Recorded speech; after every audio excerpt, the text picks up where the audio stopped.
hanya dengan Rp15.000 per bulan, Anda telah turut berpartisipasi dalam menyebarkan dakwah bersama Tarbiyah Sunnah. Barakallahu fikum. Bismillahirrahmanirrahim. Assalamualaikum warahmatullahi wabarakatuh.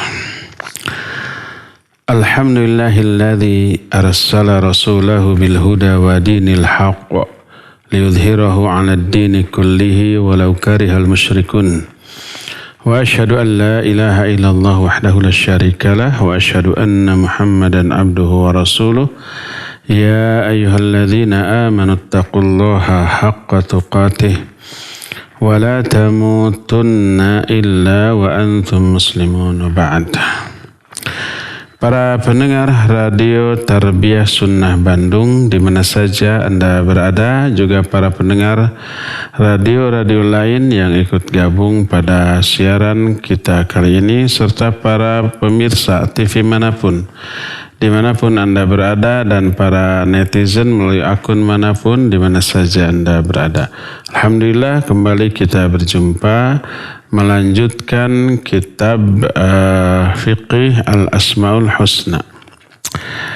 Pada pertemuan yang lalu kita sudah membahas salah satu di antara nama Allah adalah Al-Mu'min dan As-Sadiq.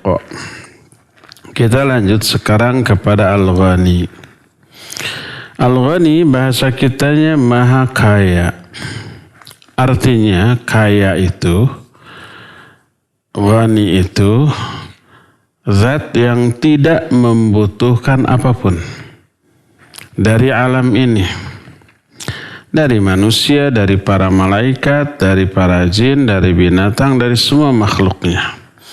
Allah tak butuh apapun. Wallahu ghaniyun 'anil alamin. Allah itu ghani terhadap seluruh alam.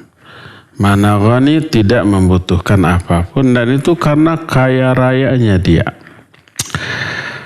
Lafaz ghani sebagai nama Allah tercantum di 18 ayat di dalam Al-Quran.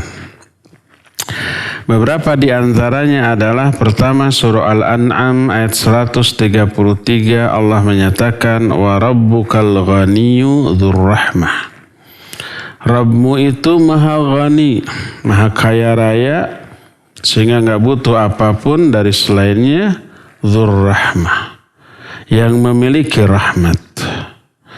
Dalam surah Fatir ayat 15 Allah menyatakan ya ayyuhan nas antumul fuqara ilallah wa huwa wallahu huwal ghaniyul hamid. Hai manusia, kalian ini orang-orang yang fakir kepada Allah. Fakir itu artinya butuh. Lawan dari ghani. Kalau ghani tidak butuh apapun. Kalau fakir butuh. Antumul fuqara'i ilallah. Kalian ini adalah makhluk-makhluk yang fakir kepada Allah, yang butuh kepada Allah. Wallahu huwal ghaniyul hamid. Sedangkan Allah, dia yang maha ghani, maha kaya raya, sehingga enggak butuh apapun dari makhluknya, dan juga maha terpuji. Dalam Luqman ayat 26 Allah menyatakan lillahi ma fis samawati wal ard. Innallaha huwal ghaniyul hamid. Milik Allah lah semua yang ada di langit dan yang ada di bumi. Dan sesungguhnya Allah maha ghani dan maha terpuji. Itu 3 di antara ayat-ayat yang memuat lafaz ghani sebagai nama sekaligus sifat bagi Allah Azza wa Jalla, dan banyak lagi ayat-ayat lainnya yang menjelaskan bahwa Allah maha ghani. Apa makna ghani? Ghani, Allah ghani dari segi zat. Zat yang memiliki kekayaan yang sempurna dan mutlak dari seluruh sisi, dari segala aspek, dari seluruh ungkapan. Dan itu karena kesempurnaan zatnya, karena kesempurnaan sifatnya yang tidak tercampuri oleh kekurangan atau aib dari aspek apapun. Dan yang seperti inilah yang disebut dengan ghani.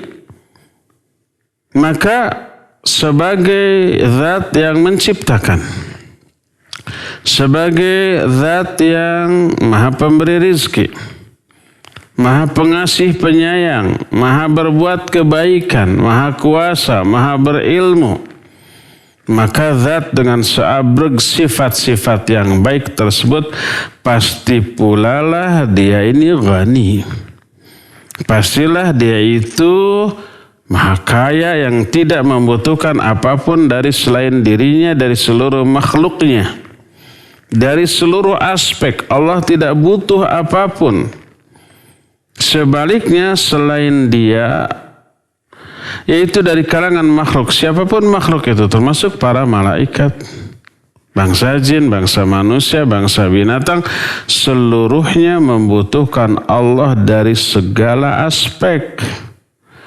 Tak ada makhluk yang bisa berlepas diri dari Allah, dari kebaikan-kebaikannya, dari kasih sayangnya, dari kedermawanannya, dari pengaturannya, walaupun hanya sedetik. Seluruh yang ada di langit dan di bumi adalah hamba bagi Allah Azza wa Jalla. Dikuasai di bawah kekuasaan Allah, diatur di bawah kehendak Allah. Seandainya Allah mau menghancurkan seluruh makhluk ciptaannya, maka itu sedikit pun tak mengurangi kemuliaannya, kekuasaannya, kerajaannya, keuluhiyahannya, walaupun hanya sedikit. Di antara kandungan sifat ghaninya Allah adalah, pertama, tak ada makhluk yang mampu memberi manfaat sedikit pun kepada Allah, walaupun dengan seabrek kebaikan ataupun ketaatan. Taatnya orang-orang yang taat tidak memberikan manfaat sedikit pun kepada Allah, dan kedurhakaan orang-orang durhaka, kekafiran orang-orang kafir, kemaksiatan para ahli maksiat sedikit pun tidak memadaratkan kepada Allah Azza wa Jalla, tidak membahayakan. Seandainya seluruh makhluk di alam jagat raya ini beriman dengan kualitas keimanan yang puncak, seandainya seluruh makhluk seperti malaikat, gak pernah maksiat walaupun sedetik, dengan kualitas ibadah yang luar biasa dahsyatnya, ya ikhlas, ya khusyuk, ya benar. Seandainya seluruh makhluk, malaikat seperti itu, jin seperti itu, manusia seperti itu, binatang seperti itu, maka hal itu tak menambah apapun kepada Allah walaupun sedikit, tak menambah mulia, tak menambah berkuasa, tak menambah apapun kepada Allah Azza wa Jalla, tak memberi manfaat sedikit pun kepada Allah Azza wa Jalla. Dan sebaliknya, seandainya seluruh makhluk durhaka, seluruh makhluk seperti iblis, durhaka, musyrik, kafir, segala macam keburukan dilakukan, itu sedikit pun tidak mengurangi kekuasaan Allah, kejayaan Allah, kemuliaan Allah, enggak. Kalau memang ketaatan manusia yang taat tidak berpengaruh kepada Allah, ngapain atuh Allah memerintahkan? Itu untuk kepentingan kita sendiri. Kenapa kalau memang tidak berpengaruh kepada Allah, kenapa Allah melarang syirik, kufur, bid'ah, dosa, maksiat? Itu karena sayangnya Allah kepada kita agar kita tidak tertimpa madarat atau kerugian. Allah berfirman dalam Al-Quran surah An-Naml ayat 40, "Wa man syakara fa innama yashkuru li nafsihi wa man kafara fa inna rabbi ghaniyyun karim." Siapa orang yang bersyukur kepada Allah? Cara bersyukur yang benar itu dengan meningkatkan kualitas dan kuantitas ketaatan kepada Allah. Siapa yang bersyukur kepada Allah, maka manfaat dari syukurnya itu hanya untuk dirinya sendiri. Manfaat dari syukur banyak. Salah satunya ditambah itu nikmatnya lebih banyak daripada sebelumnya oleh Allah. Lain syakartum la azidannakum. Kalau kamu bersyukur pasti akan tambah nikmat karuniaku kepadamu. Wa man syakara fa innama yashkuru li nafsi. Siapa yang bersyukur kepada Allah, maka manfaat dari syukurnya hanyalah untuk dirinya sendiri. Wa man kafara, tapi siapa yang kufur, tidak bersyukur, durhaka, maka Rabbku maha ghani dan maha hamid. Allah memang tidak butuh ketaatan dan ibadah makhluk kepada Allah. Allah tidak butuh. Tidak rugi kalau seluruh makhluk durhaka kepada Allah. Lihat lagi surah Al-Ankabut ayat yang ke-6. Wa man jahada fa innama yujahidu li nafsihi innallaha laghaniyun 'anil 'alamin. Siapa orang yang berjuang, berusaha, berikhtiar, bersungguh-sungguh, maka kesungguh-sungguhannya itu, perjuangannya itu hanya untuk kepentingan dirinya sendiri, bukan untuk Allah. Sungguhnya Allah laghaniyun 'anil 'alamin, benar-benar gak butuh apapun dari seluruh makhluknya ini, dari seluruh alam ini. Dalam surah At-Taghabun ayat yang ke-6 Allah menyatakan fakafaru wa tawallaw wastaghnallaha wallahu ghaniyyun hamid. Kata Allah, maka manusia menjadi kafir. Mereka berpaling. Wastaghnallaha, padahal Allah enggak butuh apapun dari mereka. Apa dikira kalau orang kafir kepada Allah, Allah rugi? Tidak. Apakah mereka berpikir kalau mereka musyrik menduakan Allah, Allah berkurang kemuliaannya, kekuasaannya? Tidak sama sekali. Karena Allah itu ghaniyun 'anil 'alamin, Allah itu maha ghani dan maha hamid. Lihat lagi surah Ibrahim ayat yang ke-8. Allah Azza wa Jalla menyatakan in takfuru antum wa man fil ardi jami'an fa innallaha laghaniyyun hamid. Seandainya kalian semuanya kufur beserta seluruh makhluk penghuni bumi, kufur semua, manusia, para jin, binatang, para malaikat, seandainya semua itu kufur, apa kata Allah? Fa innallaha laghaniyyun hamid. Sungguhnya Allah itu maha ghani, enggak butuh, nggak rugi Allah. Sebuah hadis qudsi. Hadis ini sahih diriwayatkan oleh Imam Muslim dari Abu Dzar radhiyallahu an. Allah berseru kepada seluruh hambanya, baik manusia ataupun jin, yang awal ataupun yang akhir. Kata Allah Azza wa Jalla, ya ibadi, lau anna awwalakum wa akhirakum wa insakum wa jinnakum kanu ala atqa qalbi rajulin minkum ma zada dhalika fi mulki syai'a.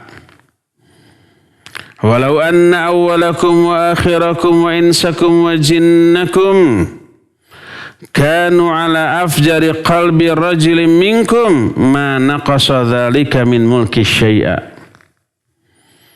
Hei hamba-hambaku, seandainya makhluk yang awal dari kalian sampai yang akhir, yang awal Nabi Adam, sampai yang terakhir nanti, yang hidup di hari kiamat nanti, pas hidup di hari terakhir dari kehidupan dunia, belum hancur dunia alam jagat raya, pas kiamat. Seandainya seluruh makhluk dari awal sampai akhir, baik manusia ataupun jin, seandainya mereka memiliki sebaik-baik hati di antara kalian. Siapa manusia dengan hati terbaik? Nabi Muhammad sallallahu alaihi wasallam. Tak ada yang lebih baik hatinya daripada beliau. Karena hatinya terbaik, lahir amalan terbaik. Amalannya dari segi kualitas dan kuantitas nggak ada yang menyamai. Seandainya hati manusia dan jin dari awal sampai akhir seperti hati Nabi kita Muhammad sallallahu alaihi wasallam yang pasti melahirkan sehebat-hebat ibadah dan amal soleh, maka kata Allah, mazada dzalika fi mulki syai'a.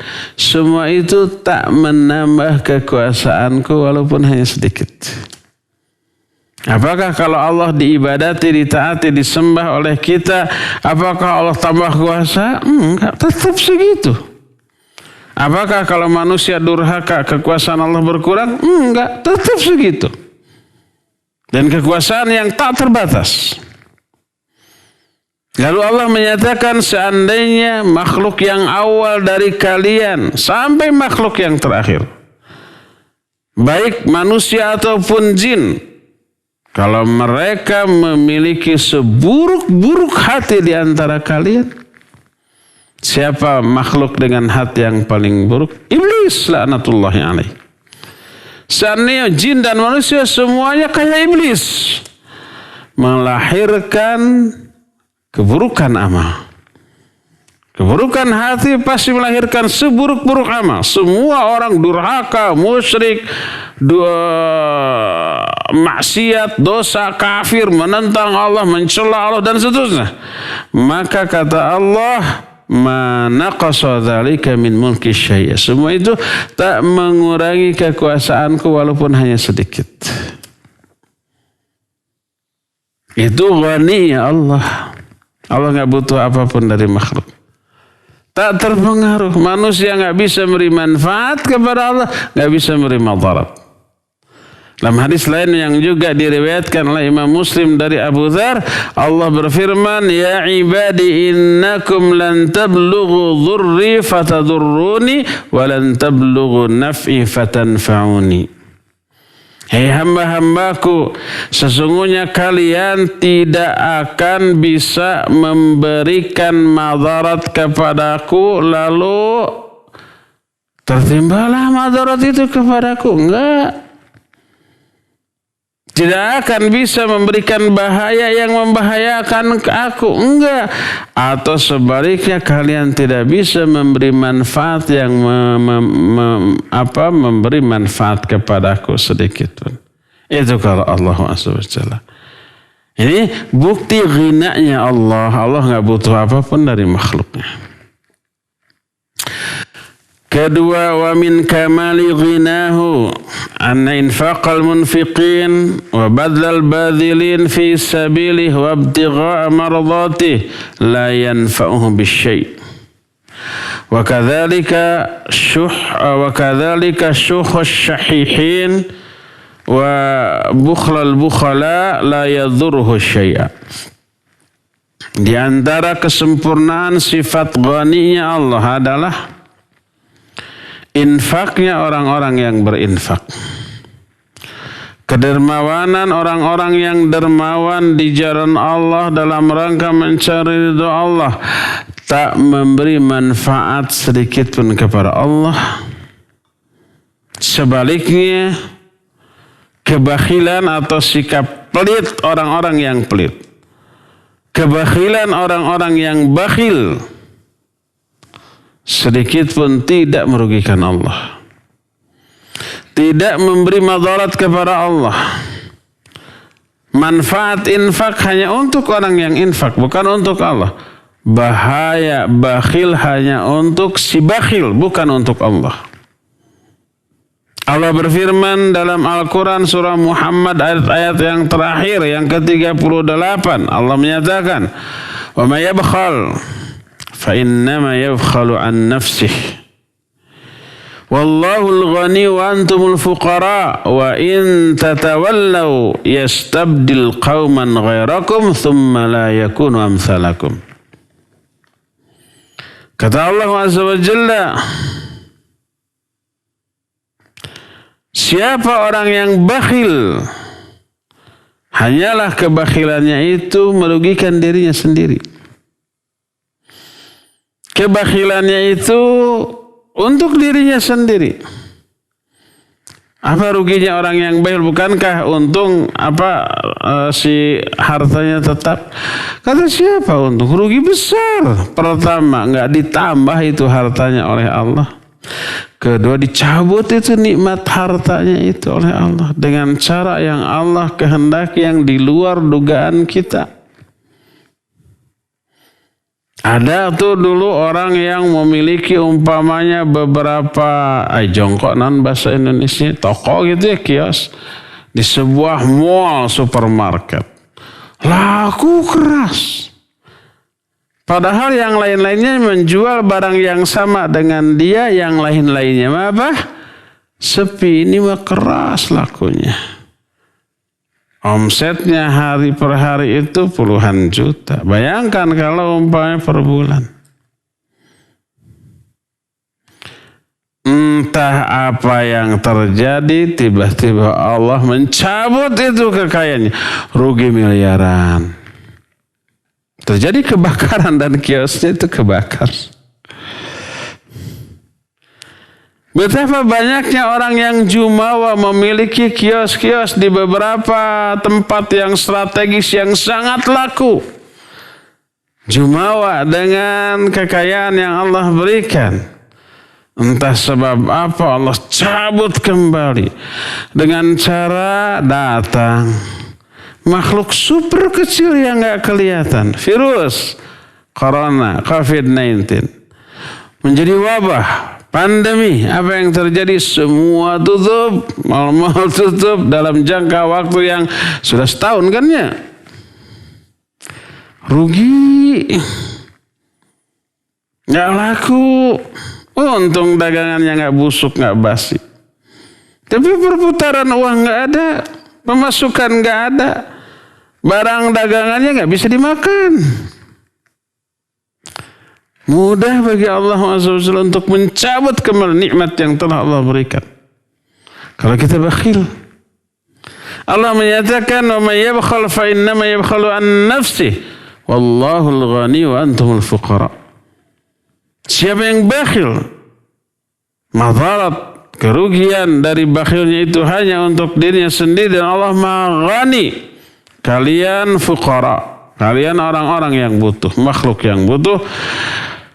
Wa in tatawallau, kalau kalian berpaling, tidak mau infak. Karena ayat ini, di awal kalimat ayat ini menyatakan, kata Allah, haula'i antumul ladzina tud'auna, kalian ini orang-orang yang dipanggil untuk melakukan infak di jalan Allah. Siapa yang infak? Infaknya itu untuk kepentingan dirinya sendiri, keuntungan diri sendiri. Wa may yabkhal, siapa yang bakhil? Kata Allah, di antara kalian ada yang bakhil. Wa may yabkhal, siapa yang bakhil, maka kerugian kebakhilan itu untuk diri sendiri. Allah Maha Kaya, kalian Maha Fuqara. Kalau kalian berpaling dari surat infak ini, yastabdil qauman ghairakum, Allah akan ganti kalian dengan kaum yang lain. Tsumma la yakunu amsalakum, lalu orang yang mengganti kalian ini gak seperti kalian, gak bakhil seperti kalian, tapi benar-benar dermawan. Ini ayat yang menjelaskan bahwa infak bukan untuk kepentingan Allah. Bakhil tidak merugikan Allah. Dalam surah Al-Baqarah ayat 267 Allah menyatakan, Ya ayyuhalladzina amanu anfiqu min thayyibati ma kasabatum wa mimma akhrajna lakum minal ard wa la tayammamul khabitha minhu tunfiqun wa lastum biakhidhihi illa an tughmidu fi wa'lamu anna Allaha ghaniyyun hamid. Kata Allah, hai orang-orang yang beriman, Berinfaklah kalian dari harta-harta yang baik, dari hasil usaha kalian atau dari apa-apa yang kami keluarkan dari muka bumi. Dan jangan kalian memilih-milih harta yang buruk untuk kalian infakkan, dan kalian tidaklah mengambil barang buruk itu kecuali dengan memicingkan mata. Bari dijiwir begini karena kita nggak butuh, karena barang itu buruk harus jadi sampah, diinfakkan itu. Memenuhi suruhan Allah infak dengan yang terburuk yang harus dibuang. Jangan, kata Allah. Wala tayammamul khabitha minhu. Jangan kalian pilih-pilih barang yang buruk, tunfiquna, untuk kalian infakkan. Walastum biakhidhihi illa an tughmidu fihi. Padahal kalian tidaklah mengambil barang itu kecuali dengan memicingkan mata, enggak mau ngelirik karena buruknya. Bari dicempal gitu. Saya enggak tahu apa arti bahasa Indonesia dicempal. Dicempal itu mengambil sesuatu yang kita anggap jijik dengan tidak langsung dengan tangan kita, dengan tisu, dengan daun, dengan kertas gitu ya, dicempal. Ya boleh. Kata Allah, wa'lamu annallaha ghaniyun hamid. Ketahuilah bahwa Allah itu maha ghani dan maha hamid. Ini poin yang kedua. Salah satu bentuk kesempurnaan ginanya Allah, infak manusia tidak manfaat, dan kebakhilan manusia tidak memadaratkan kepada Allah. Infak manusia tidak manfaat untuk Allah, manfaatnya hanya untuk orang yang infak. Dan kebakhilan, pelitnya seseorang tidak membahayakan, merugikan Allah, tapi merugikan diri si orang yang bakhil itu. Ini yang kedua. Ketiga,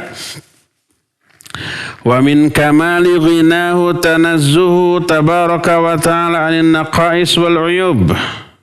Faman nasaba ilaihi ta'ala naqsan faqad nasaba ilaihi ma yunafi ghinah. Di antara bentuk atau wujud kesempurnaan sifat ghaninya Allah adalah Allah mensucikan dirinya dari semua kekurangan dan aib. Allah nggak punya kekurangan. Allah nggak punya aib. Allah suci dari semua kekurangan dan aib. Itulah makna subhanallah. Maha suci Allah. Arti maha suci, Allah tuh nggak punya aib. Nggak punya kekurangan, nggak punya hal-hal yang nggak layak.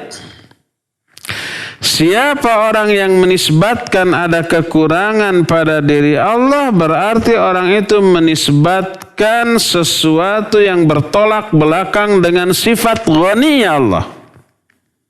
Sebagai zat yang ghani, Allah nggak punya kekurangan. Semuanya sempurna dan kesempurnaannya pun sempurna. Apapun kekurangan itu, umpamanya menisbatkan salah satu kekurangan, Allah punya anak,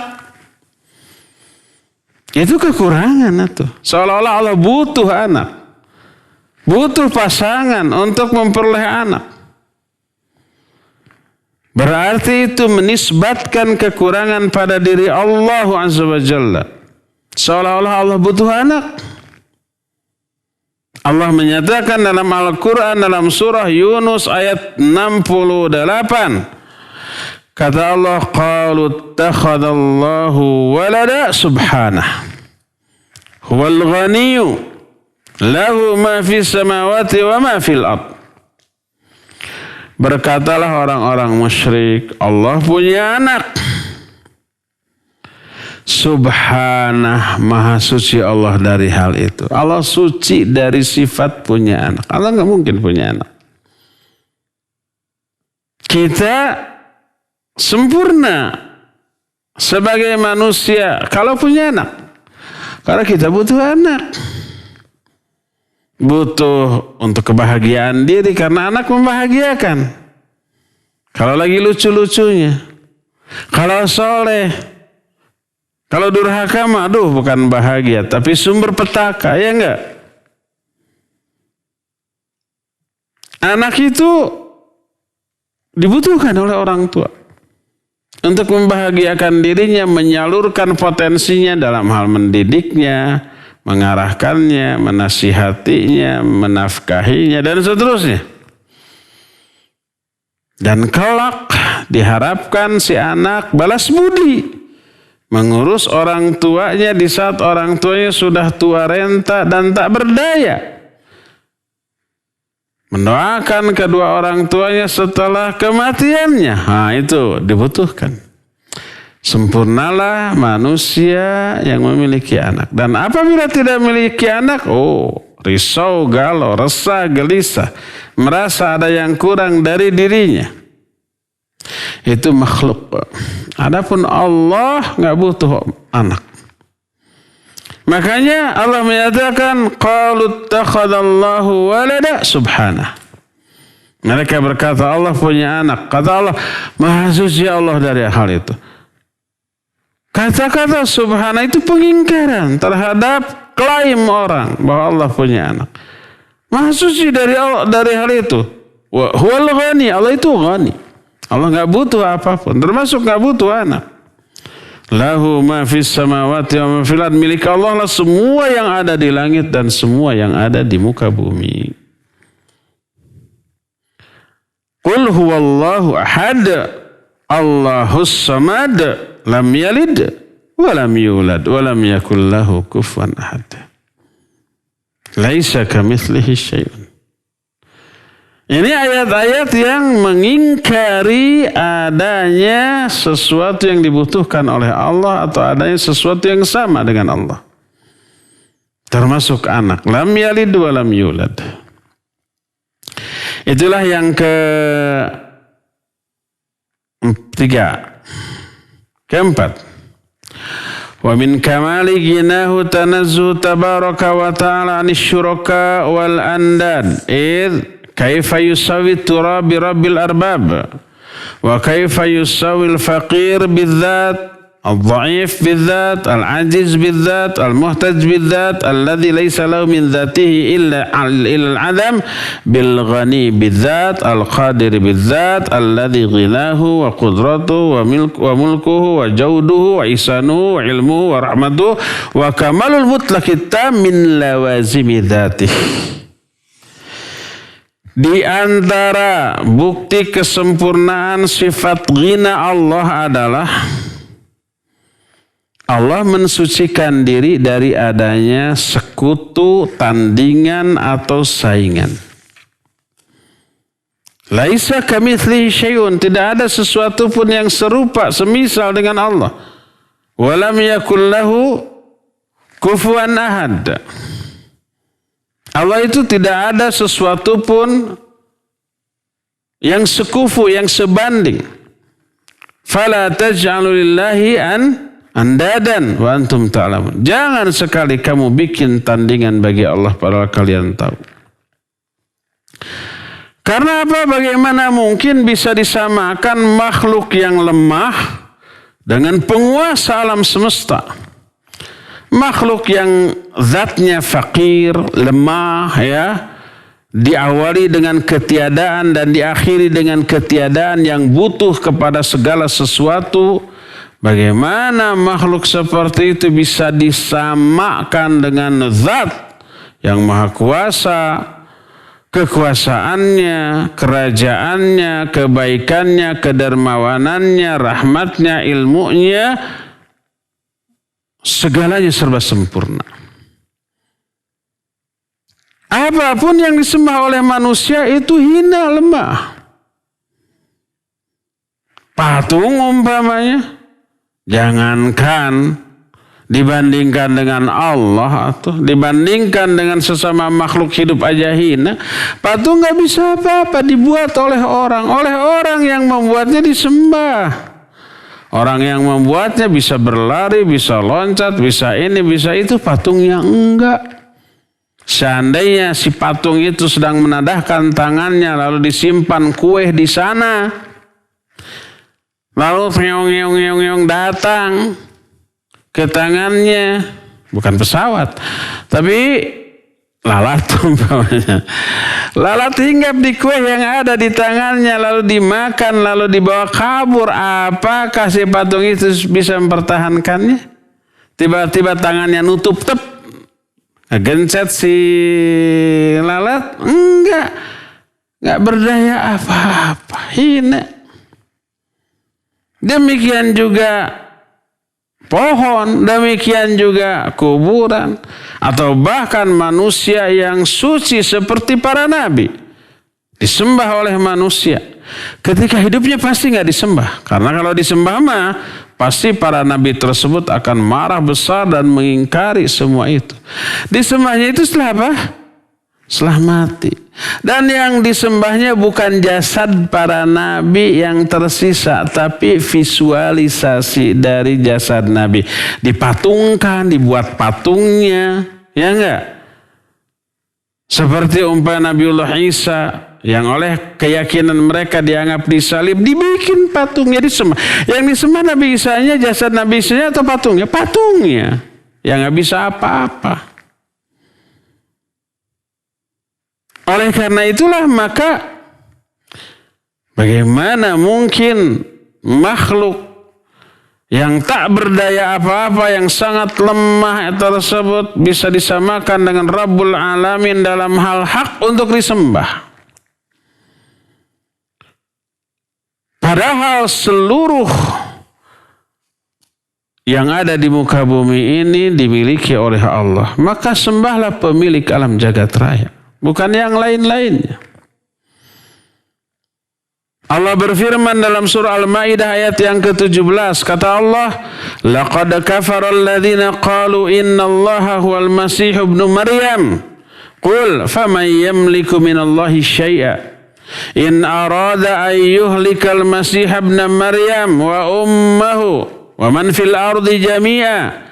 Walillahi mulkus samawati wal ard wa ma bainahuma yakhluqu ma yasha wallahu ala kulli syai'in qadir." Telah kafirlah orang-orang yang berkata bahwa Allah itu Al-Masih putra Maryam, Nabi Isa. Kufur yang menuhankan Nabi Isa, yang menyembah Nabi Isa. Apalagi yang disembah itu bukan jasad Nabi Isa, tapi apa? Patung yang dibikin oleh orang. Seandainya yang disembahnya jasad Nabi Isa yang diutuhkan, tetap haram, tidak boleh. Ini patungnya. Qul, katakan olehmu, siapa yang bisa menahan Allah sedikit pun apabila Allah hendak membinasakan Al-Masih putra Maryam dan ibunya, bahkan seluruh manusia yang ada di muka bumi. Siapa yang bisa menahan? Siapa yang bisa menghindarkan? Milik Allah lah seluruh kerajaan langit dan bumi beserta apa yang ada di antara keduanya. Allah menciptakan apa saja yang Allah kehendaki dan Allah Maha Kuasa atas segala sesuatu. Jadi poin keempat, salah satu bukti kesempurnaan sifat ghina Allah, Allah nggak ada tandingan, nggak ada yang selevel, nggak ada yang serupa dalam segala segi. Makanya hak Allah mutlak satu-satunya, zat yang harus disembah, diibadati dan ditaati. Selain Allah nggak ada lagi yang boleh diibadati. Nabi Isa, Nabi Muhammad, Nabi Uzair, manusia lemah, masih kalah jauh kuatnya dengan para malaikat. Malaikat gak mati, malaikat gak tidur, gak lapar, gak lemah.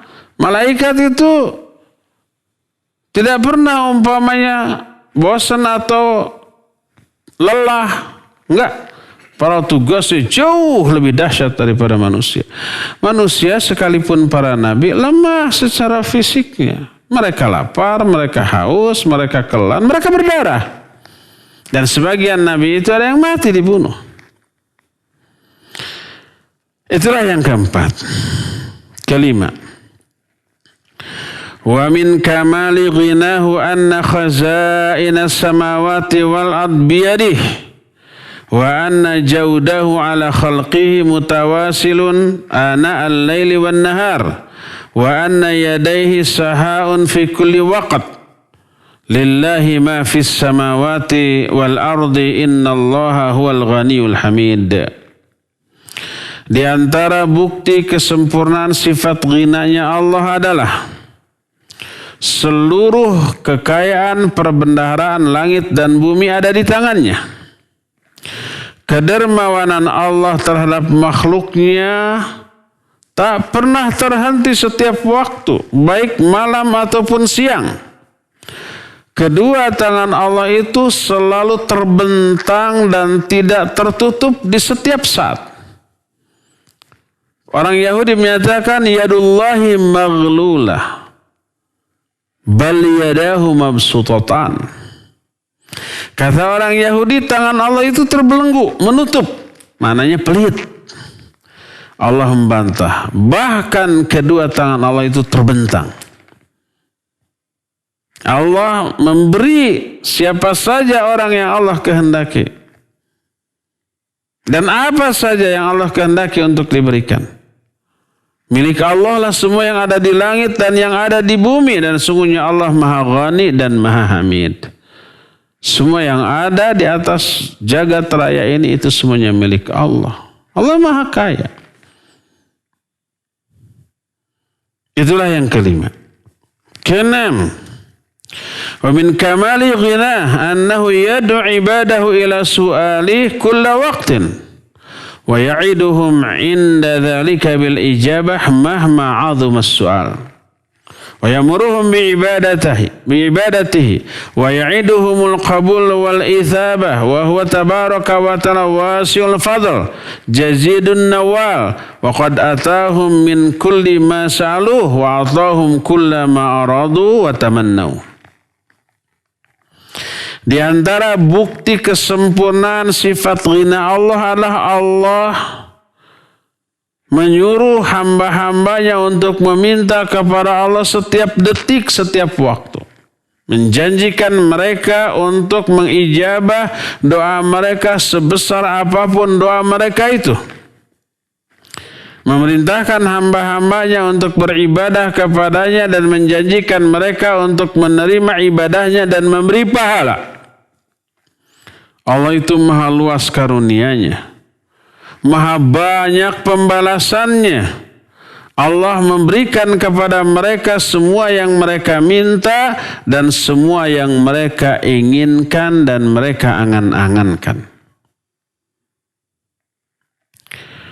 Di antara kesempurnaan sifat ghina Allah adalah seandainya seluruh penduduk langit dan bumi dari awal sampai akhir mereka berkumpul di suatu tempat, lalu mereka masing-masing meminta semua keinginan mereka kepada Allah, lalu Allah memberikan semua keinginan itu, maka tak mengurangi kekayaan Allah kecuali hanya sedikit saja. Ibarat kita punya triliunan dolar, ada orang minta $1 kepada kita, kita kasih. Berkurang nggak harta kita? Iya berkurang, tapi cuma $1 dibanding triliunan dolar. Nggak ada apa-apa, nah, atunya segitu mah. Apalagi Allah lebih dari hal itu. Disebutkan dalam salah satu hadis qudsi yang sahih diriwayatkan oleh Imam Muslim, kata Allah Azza wa Jalla, ya ibadi, law anna awwalakum wa akhirakum wa insakum wa jinnakum qamu fi sa'idin wahidin fasa'aluni fa'ataitu kulla insanin mas'alatahu ma naqasa dhalika mimma indi illa kama yanqusul makhitu idza udkhila fil bahr.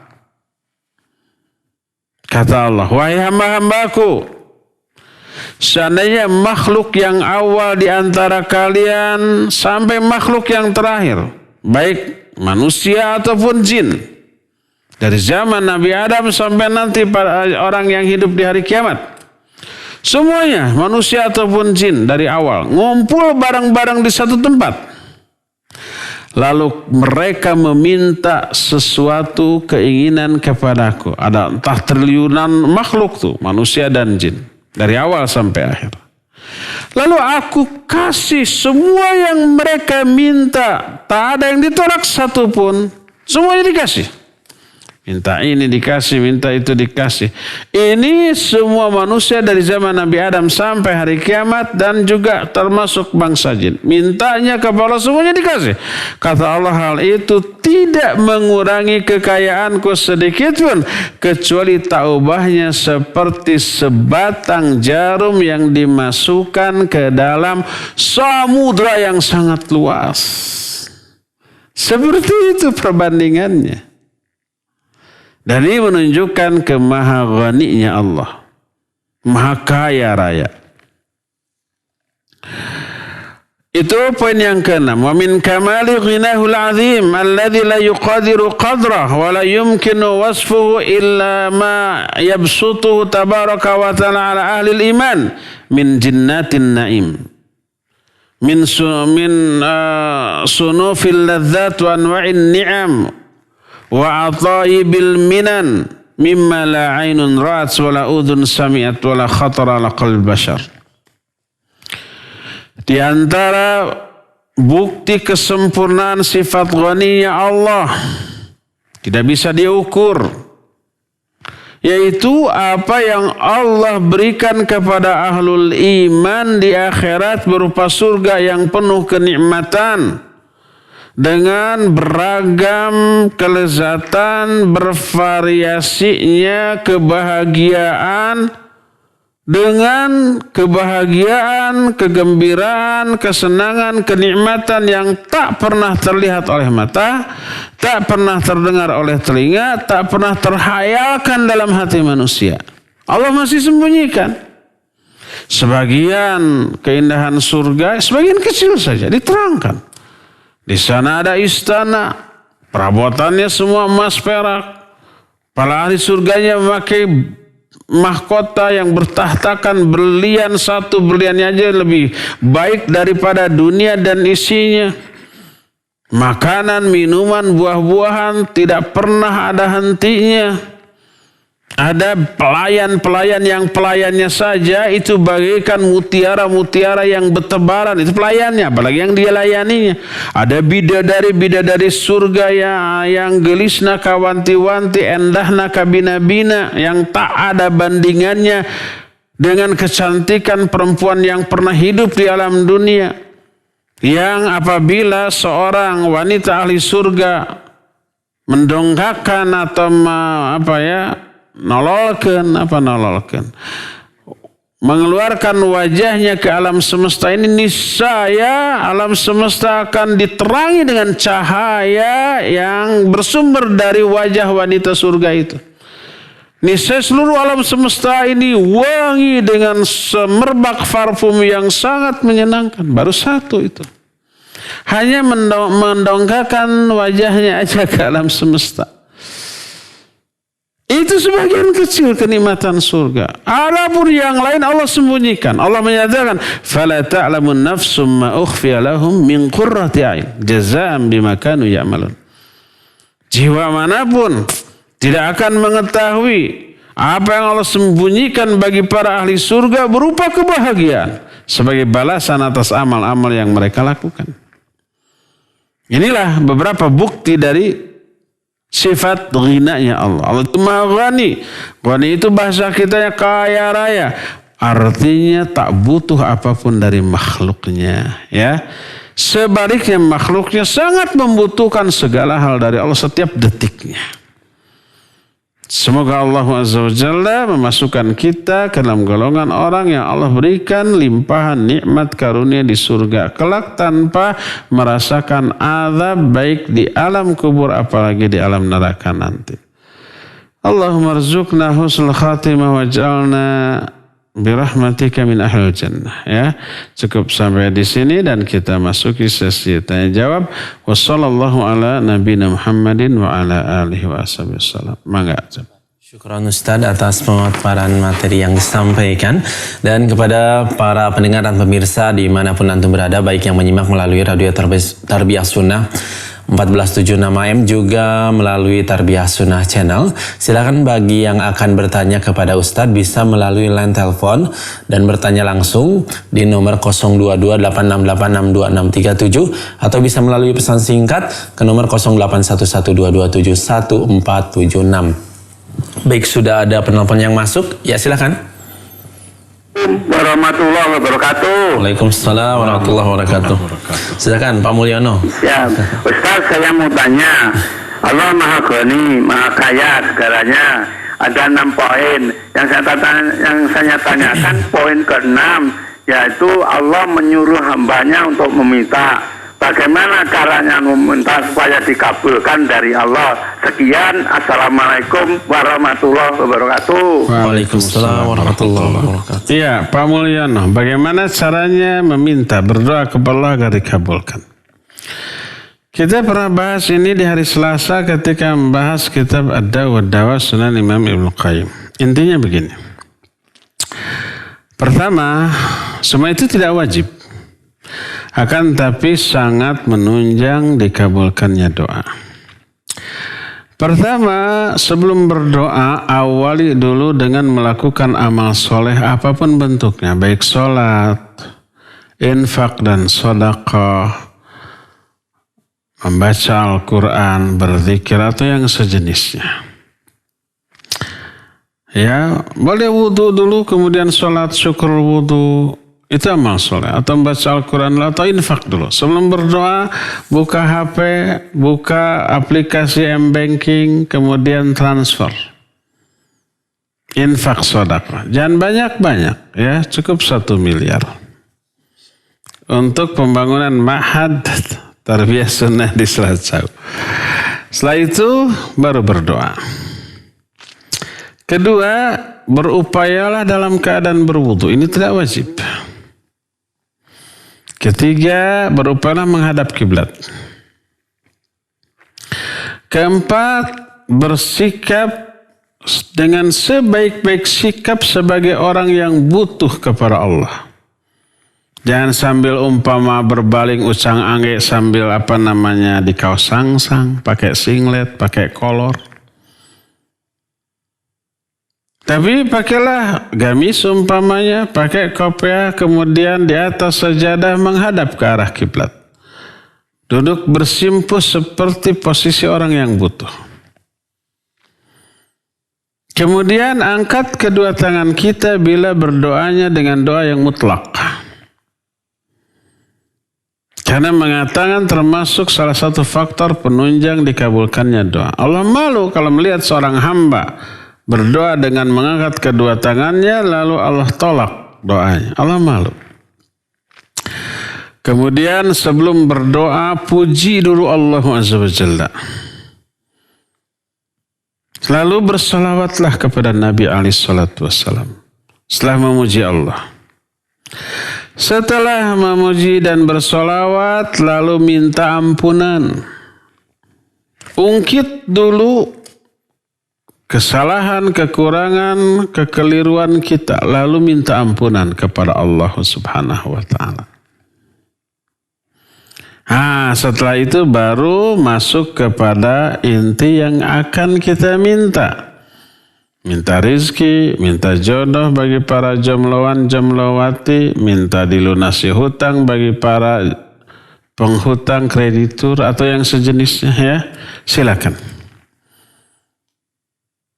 Terus yang berikutnya entah keberapa, ulang-ulang itu permintaan. Mengulang minimal 3 kali nama ilhah.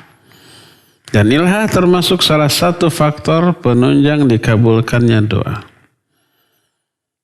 Lalu jangan lupakan sebut nama saudara-saudara kawan-kawan kita dalam doa kita. Doakan juga mereka, jangan egois. Karena siapa yang mendoakan orang lain tanpa sepengetahuan orang yang didoakan, itu mustajab doanya.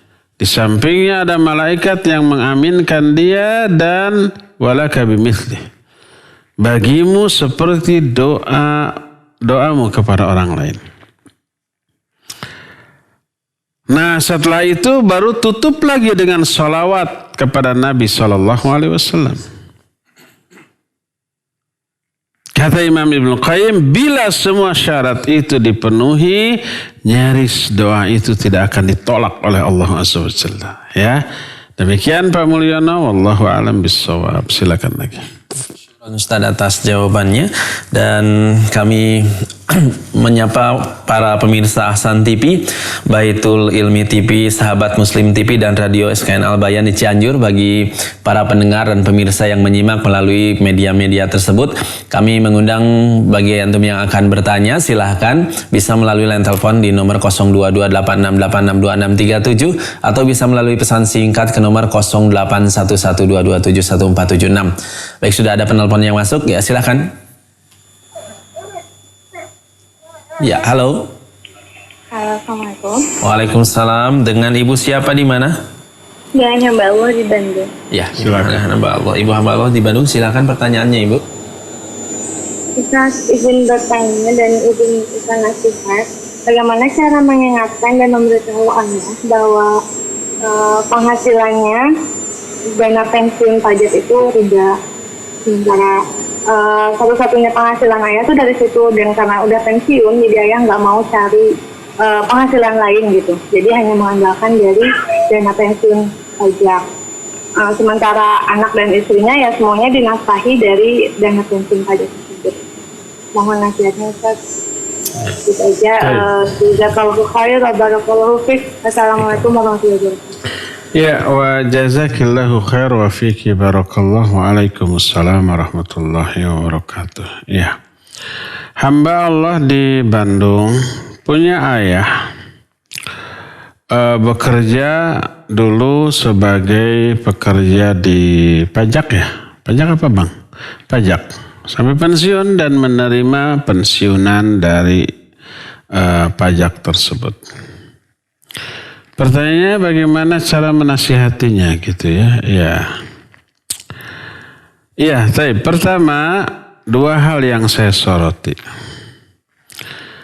Wajib diingatkan, diberitahu. Sekarang apa sudah terlambat? Tidak ada kata yang terlambat sebelum mati. Walaupun sekarang sudah pensiun umpamanya, gak masalah, suruh tobat dari pekerjaannya yang lama. Terangkan bahwa itu haram. Tidak akan masuk surga para penarik pajak. Hadis sahih Rasul sallallahu alaihi wasallam. Mau enggak tidak masuk surga? Ya amit-amit lah, inginnya masuk surga. Kalau enggak masuk surga berarti masuk ke mana? Ke neraka. Ancamannya seperti itu. Tapi itu sudah berlalu ya, tobati dulu. Berhenti memang berhenti, tapi enggak ada penyesalan bukan tobat. Harus ada penyesalan dan bertekad tidak mengulang kembali. Tobat dari semua harta yang pernah dimakan dari sumber yang haramnya tersebut. Bagaimana kalau sudah menjadi rumah, sudah menjadi mobil yang sekarang dipakai, tanah, perabotan dan seterusnya. Dan sekarang masih menerima bulanannya pensiunannya. Taib.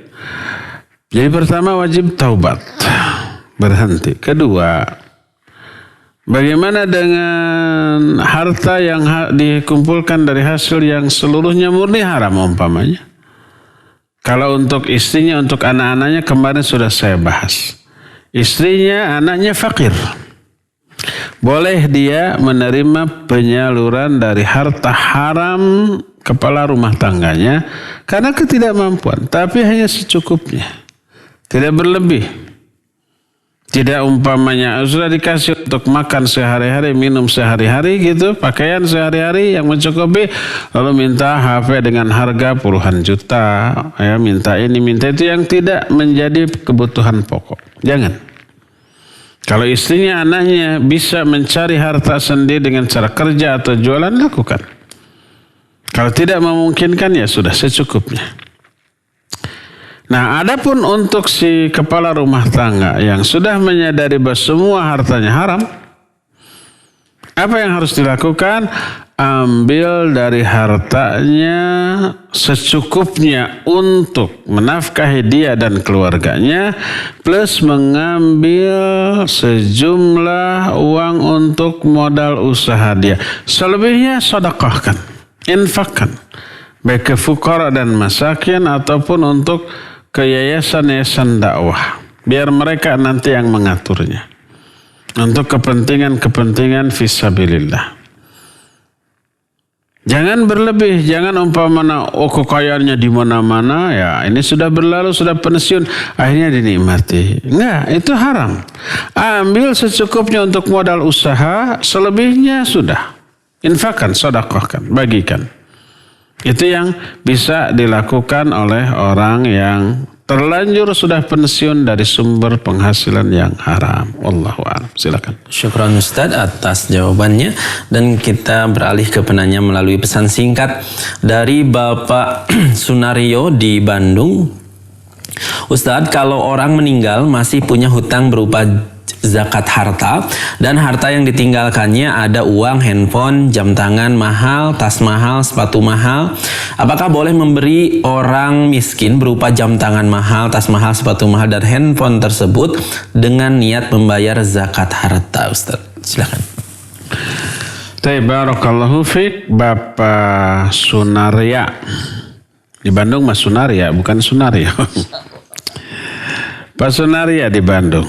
Mungkin orang Jawa yang pindah ke Bandung, Pak Sunario. Kalau seorang masih ada kewajiban zakat yang belum dikeluarkan, keburu mati. Yang tersisa handphone, jam tangan mahal, sepatu mahal, apa itu boleh dijadikan zakat?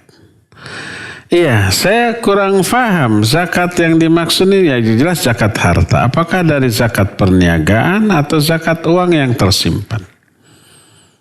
Yang jelas setiap orang yang memiliki simpanan baik uang ataupun perhiasan emas atau perak atau yang lain-lain yang tidak terpakai sudah mencapai nisab 84 gram lah kira-kira dan sudah tersimpan selama 1 tahun, maka wajib mengeluarkan zakat dari harta simpanan itu atau memiliki tabungan baik deposito ataupun tabungan biasa di bank syariah atau di bank konvensional dan jumlahnya mencapai lebih dari uang senilai 84 gram. Kalau 1 gram itu berapa 1 gram mas sekarang? 500.000? 500-600 ya. 500 umpamanya kali 80 berapa? 40 jutaan ya. Kali 40 ya, umpamanya punya uang saldo rekening di bank lebih dari 40 juta tersimpan sudah selama 1 tahun, wajib keluarkan 2,5% dari simpanan itu.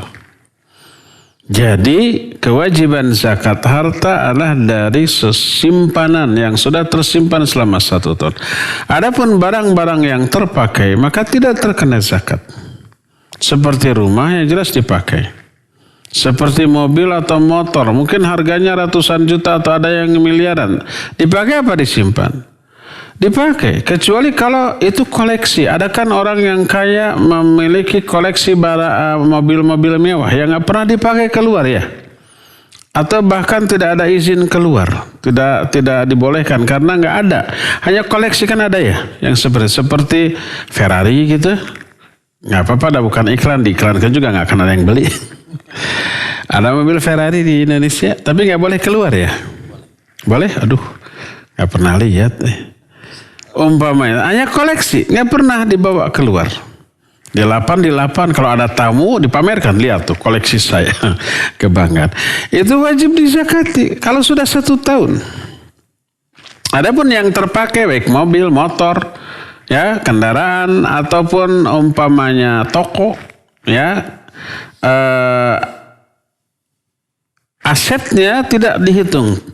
Tidak dihitung untuk dizakati. Tapi omsetnya ya, barang yang ada ya, uang yang terkumpul ya, itu hitung setelah 1 tahun. Maka setelah 1 tahun lebih dari 84 gram emas seharga itu, maka keluarkan 2,5% dari omset kalau dia dagang, atau dari simpanan kalau dia bukan pedagang. Dia menyimpan emas tidak dipakai atau berlian atau perhiasan. Ya, dia mempunyai koleksi mobil mewah yang tidak pernah terpakai. Dia punya simpanan rekening di bank. Setelah setahun itu tidak pernah dikeluarkan, bahkan tambah terus. Ya, keluarkan 2,5%. Kalau sudah sampai nisab dan 1 haul, hitung. Nah, kalau belum 1 tahun belum mengeluarkan zakat, keburu mati, ya berarti sudah belum berkewajiban mengeluarkan zakat. Jadi warisan aja berarti harta peninggalannya. Kalau umpah sudah 1 tahun, udah kena kewajiban zakat nih, ya. Lagi ngitung dulu. Belum bagi sudah mati. Maka wajib oleh ahli warisnya dikeluarkan dulu zakatnya dari harta yang ditinggalkan sebelum dibagi-bagi menjadi warisan, ya. Nah, oleh karena itu zakatnya berupa uang, ya, berupa uang. Nah, sekarang umpamanya tadi dikatakan punya handphone, punya jam tangan mahal, punya sepatu. Kita tanya, apakah itu simpanan koleksi yang tidak terpakai dan sudah tersimpan setahun ataukah dipakai? Oh, dipakai tiap hari jam tangan, berarti nggak harus dizakati. Handphone dipakai nggak? Ya dipakai, walaupun harganya umpah 100 juta, ya handphone 100 juta, tapi dipakai, nggak perlu dizakati, ya. Sepatu mewah, harganya sepatu sebelahnya aja, itu sebelah 50 juta. 2 jadi 100 juta, belum talinya ya. Tapi dipakai terus, maka nggak harus dizakati, ya. Jadi yang harus dizakati itu adalah benda-benda yang disimpan selama 1 tahun tidak dipakai, termasuk juga emas, perak atau uang yang ada di rekening kita, ya. Demikian, wallahu a'lam bissawab. Silakan lagi. Syukran Ustaz atas jawabannya, dan kembali kita ke penanya melalui pesan singkat Ustaz. Dari hamba Allah di Sumatera Barat. Assalamualaikum. Apakah sulit menerima takdir dari Allah, lemah semangat dalam beramal, berakhlak buruk dan banyak melanggar syariat dari Allah, padahal dia tahu termasuk golongan munafik i'tiqadi, karena diri sering dibisikkan perasaan takut tergolong munafik i'tiqad sehingga merasa diri munafik setiap membaca Al-Quran. Jadi apakah hal itu termasuk munafik i'tiqad? Baik. Dari siapa? Di hamba Allah di Sumatera Barat. Barakallahu fiik. Apa itu munafik i'tiqadi? Munafik i'tiqadi itu kemunafikan dalam aspek keyakinan. Dia tidak yakin Islam ini benar. Tapi demi keuntungan duniawi dia pura-pura masuk Islam. Dia bersyahadat, dia ikut sholat untuk kepentingan dunia. Munafik i'tiqadi ini pada hakikatnya kafir. Karena hatinya tidak yakin. Adapun dia masuk Islam, gaul dengan kaum muslimin, mengamalkan amalan yang dilakukan oleh kaum muslimin, itu penyamaran demi kepentingan dunia dia. Kalau nggak masuk Islam, saya tidak akan bisa berperan di kalangan komunitas masyarakat kaum muslimin, umpamanya. Nah, maka dia pura-pura masuk Islam, tapi hatinya meyakini Islam ini nggak benar, salah, keliru. Nah, ini munafik i'tiqadi dan ini kafir pada hakikatnya. Karena dia tidak percaya dengan kebenaran Islam. Ya. Dan munafik ini yang oleh Allah diancam, innal munafiqina fid darkil asfali minan nar. Sesungguhnya orang-orang munafik itu berada di tingkatan neraka yang paling bawah. Berarti azabnya lebih dahsyat. Lebih dahsyat daripada orang kafir. Azab orang kafir. Kenapa? Karena hakikatnya ini kafir tapi pura-pura Islam, sehingga lebih berbahaya untuk kaum muslimin. Kalau kita sebagai muslim umpamanya bertemu dengan orang kafir yang terang-terangan menyatakan kekafirannya, kita waspada. Ini lawan, ini musuh. Tapi kalau ada orang kafir pura-pura masuk Islam, menampakkan keislaman, kita menganggapnya kawan. Menganggapnya ada di pihak kita. Akhirnya apa? Kita nggak waspada. Akhirnya khianat. Akhirnya dia menusuk dari belakang, menggunting dalam lipatan, menikung di tukung, dia menyalip di tikungan, pokoknya menjadi musuh di dalam selimut. Jadi tumbila. Ini lebih berbahaya. Itu yang dimaksud dengan munafik i'tiqadi. Adapun kalau seseorang muslim, dia yakin Islam ini benar. Tapi ketika ada takdir Allah yang buruk, dia tidak sabar. Ketika ada anugerah, kenikmatan, dia tidak syukur. Ada perintah Allah yang banyak diabaikan. Ada larangan Allah yang banyak dia langgar. Dia tahu itu haram, dia tahu itu dosa, dan dia merasa berdosa. Tapi karena hawa nafsu dia enjoy dengan semua itu. Apakah dia munafik? Bukan. Dia muslim, tapi ahlul kabair. Muslim yang berdosa besar. Dia tidak kafir, dia tidak keluar dari Islam, dia tidak murtad, dia bukan munafik i'tiqadi. Munafik amali mungkin, ya mungkin munafik amali kalau 4 tanda munafik ini ada pada dirinya. Idza haddatsa kadzaba, kalau ngomong dia dusta. Dusta itu dosa besar.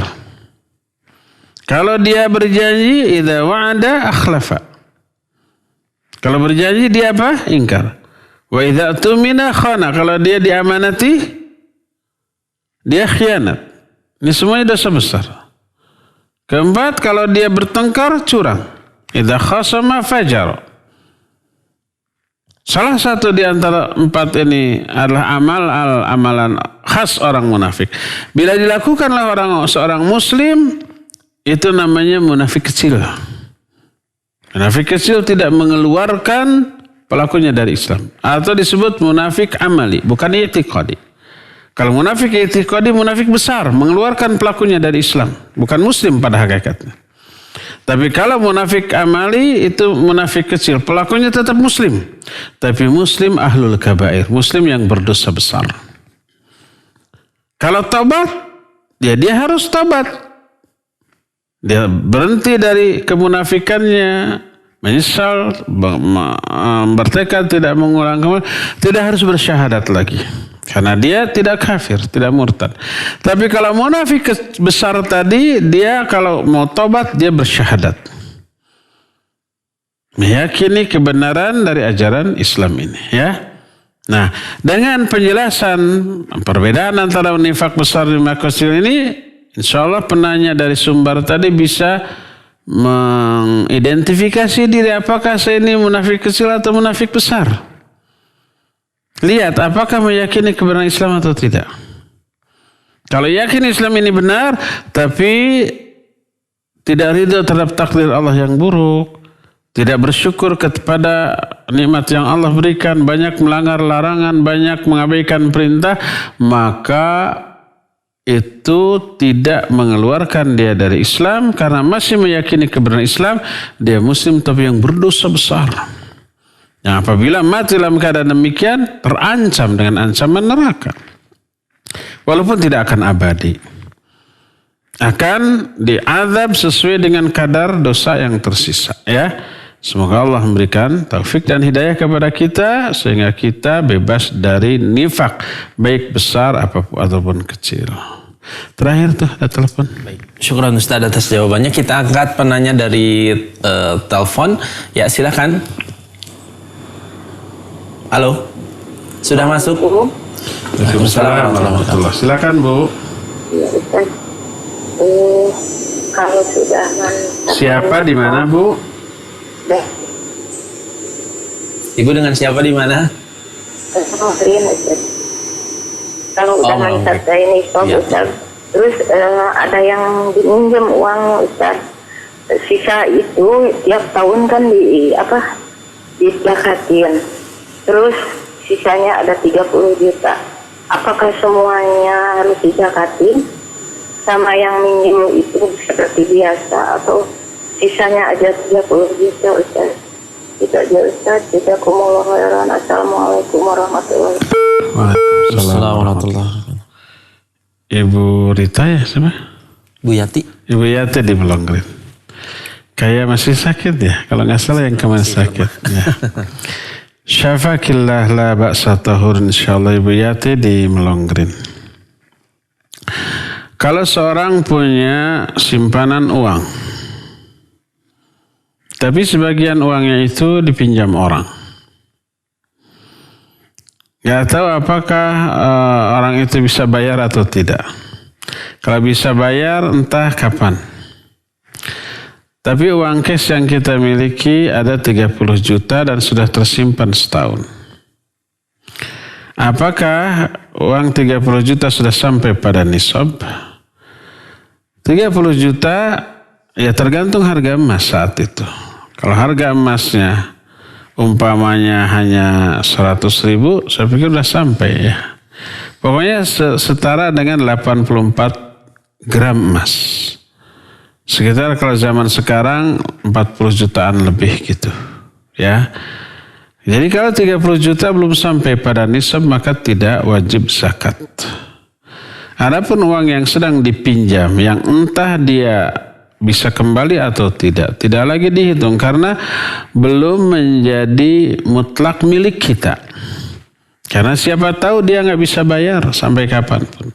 Lalu kita akhirnya melunaskan itu. Karena melihat kondisi, dia pinjam umpamanya 20 juta.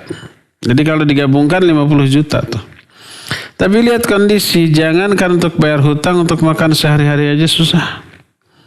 Dulu ketika dia pinjam untuk sesuatu yang betul urgen umpamanya untuk berobat, yang mengancam nyawa, menghibah-hibah pinjam kita kasih pinjaman. Setelah itu terpuruk ekonominya. Ya, yang tadi dirawat di rumah sakit sampai 20 juta di PHK. Nggak ada sumber. Untuk makan sehari-hari aja susah. Akhirnya ya sudah kita sedekahkan, kita infakkan. Kita lepaskan dia dari kesulitan. Ini amalan yang bagus. Akhirnya yang 20 juta itu bukan lagi milik kita. Nah, kecuali kalau yang meminjam itu, yang berhutang itu orang yang ada duit atau tidak ada duit tapi banyak aset yang bisa dijual. Dia punya motor, dia punya mobil, dia punya rumah 2 atau punya tanah yang bila dijual bisa menutupi tagih dia. Untuk menghindari kezaliman dia. Karena apa? Menunda pembayaran hutang di saat dia mampu itu kezaliman. Mutilul ghina zulmun. Menunda-nunda pembayaran hutang di saat dia mampu, maka itu kezaliman. Yang sekarang rata-rata orang yang zalim itu punya uang tapi nggak selalu nganjuk, selalu berhutang, itu orang kaya rata-rata. Melalui apa? Kartu kredit. Kartu kredit itu kartu untuk ngutang. Uang cash ada, kartu debit ada, bisa ngambil di ATM. Tapi pas belanja di supermarket, di mall, pakai apa? Kartu kredit. Padahal dia bisa bayar cash. Zalim itu. Oleh karena itu, kekeliruan atau kesalahan orang yang punya kartu kredit tidak sekedar meridhoi adanya transaksi yang mengandung unsur bunga semata-mata, tapi juga kezaliman berupa mampu bayar tapi menunda pembayaran hutang. Jadi dia pinjam dulu ke bank. Bang, tolong bayarkan.